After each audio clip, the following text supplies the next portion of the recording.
How to fix Telegram not sending message on Android phone. Hello guys, in today's video I'm gonna show you how to fix Telegram not sending message on Android phone. First open settings and here just scroll down until you find here apps, and now click apps again and here type Telegram, click on it and then click force stop and go to storage, click clear cache, and that's it. After that just go back and try again and your problem must be fixed.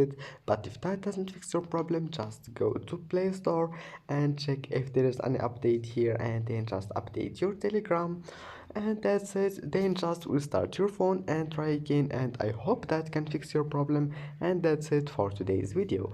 If you like this video, please don't forget to like and don't forget to subscribe. And that's it. Thank you for watching this video until the end, and see you in the next video.